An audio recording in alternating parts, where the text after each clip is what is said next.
Welcome back to my channel. আপনারা সবাই কেমন আছেন? আশা করি আল্লাহর অশেষ রহমতে ভালো আছেন।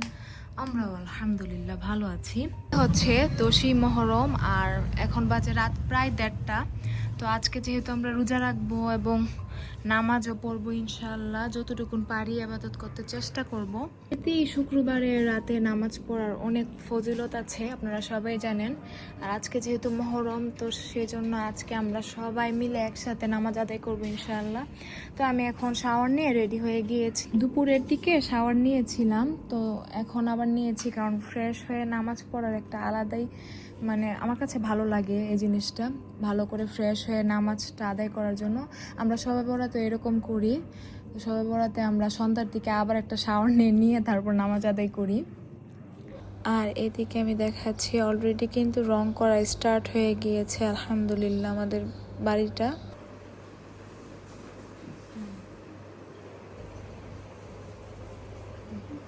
মহরমের 10 তারিখ বা আশুরা যেটাই বলেন, এটা কিন্তু একটা খুব ফজিলতপূর্ণ একটা দিন। এটা তাৎপর্য অনেক, আপনারা সবাই হয়তো কম বেশি জানেন। আগে ছোটবেলা আমরা মনে করতাম যে হাসান আর হুসাইন রাদিয়াল্লাহু তাআলা আনহুর যে কারবালা ময়দানে শহীদ হয়েছিলেন, সেই জন্য আসলে আশুরা দিনটা। তারপর ওই দিনে আবার খিচুড়ি, তারপর অনেক কিছু করা হতো আগে। কিন্তু এখন তো আমরা সবাই জানি এটা কেন রোজাটা খুব গুরুত্বপূর্ণ, এটার তাৎপর্য কেন এত বেশি। তো যাই হোক, এই দিন নাকি আবার ফ্যামিলির জন্য খরচ করাও খুব সওয়াবের একটা কাজ। তাই আজকে আমি আমাদের 2 বোনের জন্য আর আমার পাপা মাম্মার জন্য আমি একটু কাচ্চি আনিয়েছিলাম, সাথে আবার বাদামের শরবত, তারপরে চাটনিও দিয়েছে ওরা। চাটনিটা হয়তো বা ফ্রি। তো যাই হোক, এখন রাত বাজে প্রায় 3টা আর আমরা এখন সবাই মিলে সাহারিটা করে নিচ্ছি আলহামদুলিল্লাহ। আর মাম্মাকে উপরে দিয়ে দিয়েছি, আর আমরা একটা কাপড় বিছিয়ে তারপর খাচ্ছি, কারণ প্রচুর ধুলাবালি, ঘর বাড়ি এগুলো ভাঙ্গা হয়েছে। আর বাদামের যে শরবতটা সেটা আসলে খুব মজার ছিল। তো মাঝে মধ্যে আমি আমার নিজের টাকা দিয়ে কাচ্চি এনে তারপর আমরা খাই। আর এই যে ফজরের আজান হয়ে গিয়েছে, নামাজ শেষ করে একটু বাইরে এসেছি, খুব ভালো লাগতেছিল ওয়েদারটা। প্রায় সময় আমি এভাবে বাইরে এসে বসে থাকি ফজরের পর, খুব সুন্দর লাগে।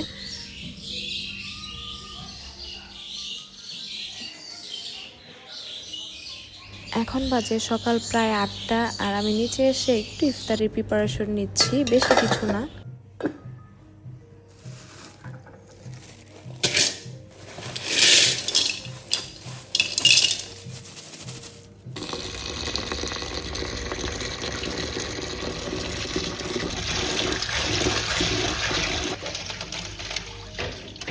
ভাবতেছি চটপটি করব, মাম্মার আবার চটপটিটা খুব পছন্দের। সেজন্য এখানে আমি প্রায় হাফ কেজির থেকে একটু বেশি হবে সাদা যে বুটটা সেটা ভিজিয়ে নিয়েছি। আর এখানে আমি পান্তা ভাতটা আপনাদেরকে দেখাচ্ছিলাম আর কি। যাই হোক, এরপরে যে আলুর ভর্তা ছিল ঘরে, এখানে আলুর পরোটার জন্য আটা নিয়ে নিয়েছি, লবণ আর তেল দিয়েছি, দিয়ে একটু একটু মিক্স করে নিয়েছি।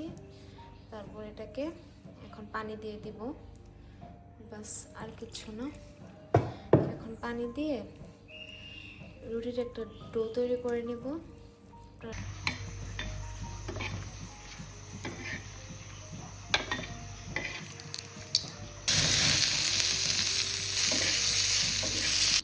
এরপর আমি আলুর ভর্তাটা করে নিচ্ছি। আলুর পরোটার জন্য এখানে আমি কয়েক ধরনের মশলা দিয়ে নিয়েছি, আপনারা দেখতে পাচ্ছেন। তো এক এক সময় আমি এক এক স্টাইলে এই পরোটাটা বানিয়ে থাকি। আজকে যেমন একটু অন্য স্টাইলে করেছি, আজকে চিকেন পাউডার দিয়েছি, তারপর টাইগার মশলা দিয়েছি, জিরা গুঁড়া দিয়েছি, গরম মশলা দিয়েছি, বিট লবণ দিয়েছি, আর পেঁয়াজ আর শুকনো মরিচ ভেজে নিয়েছি।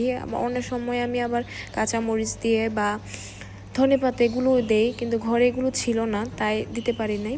তো এগুলো আমি সব কিছু রেডি করে তারপর রেখে এরপর আমি ঘুমাবো। তা না হলে যদি বাই চান্স আমি উঠে তারপর ইফতারি সব কিছু রেডি করতে করতে দেরি হয়ে যায়, সেজন্য। তো আমি এই যে আপনাদেরকে আলুর ভর্তাটা দেখিয়েছি, ওটা করে ফেলেছি। রুটির ডোটাও অনেকক্ষণ যাবতই রেস্টে ছিল, তো এখন আমি আলুর পরোটাটা বানিয়ে নিব। তো আলুর পরোটা আমরা সবাই কম বেশি বানাতে পারি। তো এরপর আমি আপনাদেরকে দেখিয়ে দিচ্ছি। এই যে প্রথমে রুটিটা কিন্তু একদম মোটা ছিল, রুটির যে ডোটা এটা একটু বেশি বড় করে নিয়েছিলাম পরোটার সাইজে। তারপর এটার ভিতর আলুর যে পুরটা এটা দিয়ে দিয়েছি। তো আলুর পুরটা কিন্তু একটু বেশি করে দিতে হবে, তা না হলে মজা লাগবে না। তো সবগুলো আমি এভাবে করেই করে নিচ্ছি।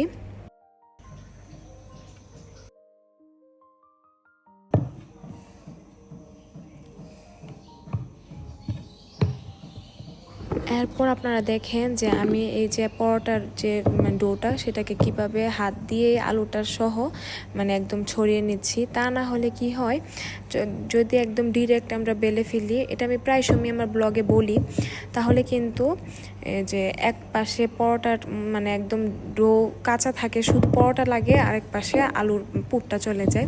তো প্রথমে হাত দিয়ে একটু সমানভাবে এটাকে স্প্রেড করে দিতে হয়, তারপর পরোটা বানাতে হয়। তো এরকম ভুল আমি অনেক করেছি জীবনে। তো আমি প্রায় সময় আগে যখন পরোটা বানাতাম তেমন একটা বুঝতাম না, তখন এ ধরনের ভুলটা বেশি হতো। তো পরোটাগুলো কিন্তু আমি একদম হালকা করে ভেজে তারপর ফ্রিজে রেখে দিব, এগুলো সন্ধ্যার দিকে ভালো করে ভেজে নিব। তো এরপর অ্যাজ ইউজুয়াল এগুলো ধুয়ে নিতে হবে, কারণ আমি যেহেতু ভরিয়েছি, আমি আপনাদেরকে দেখাতে চেয়েছিলাম যে আসলে আমি শুধু যে রান্নাটা করি তাই না, রান্নার পাশাপাশি অনেক ধরনের কাজ থাকে আমাদের লাইফে। তো সেগুলো আমাদের করতে হয় সময়ে সময়ে। ডিশগুলো ক্লিন করে তারপর আমি উপরে গিয়ে একটু ঘুমিয়েছিলাম। তো ঘুম থেকে উঠতে উঠতে একদম সন্ধ্যা হয়ে গিয়েছে। এখন আপনাদেরকে দেখাই, ছিল একদম সন্ধ্যার দিকে আমি আপনাদেরকে দেখাচ্ছি। এই যে দেখেন কি অবস্থা। তো আজান হয়ে গিয়েছে, আমরা পানিও খেয়ে নিয়েছি। বিকেলের দিকে আমি নিচে যাইনি, কারণ খুবই ধুলাবালি, ঘর ভাঙ্গা, অবস্থা খুবই খারাপ ছিল। এই যে আমাদের এই জায়গাটা একদম সিমেন্ট দিয়ে ভরে ফেলেছে, ওইটাতে একটা ডিজাইন ছিল ঘরের, আপনারা মনে দেখেছেন। তারপর নিচে এসে আমি দেখি যে আমার একটা বোন ও সব কিছু রেডি করে রেখেছে, বুটটাও সিদ্ধ করে রেখেছে। তারপর চটপুটি, পরোটা আর সুজি দিয়ে আমি একটা ডেজার্ট বানিয়েছিলাম, এটা আপনাদেরকে দেখিয়েছি। তো সেটা বানিয়ে তারপর নিয়ে এসে আমরা সবাই মিলে একসাথে নাস্তা করতেছি। অনেক পরেই, প্রায় 8টা, সাড়ে 8টা হবে। তো আজকের মতো এই পর্যন্তই। আপনারা সবাই ভালো থাকেন, সুস্থ থাকেন। আল্লাহ হাফিজ, আসসালামু আলাইকুম।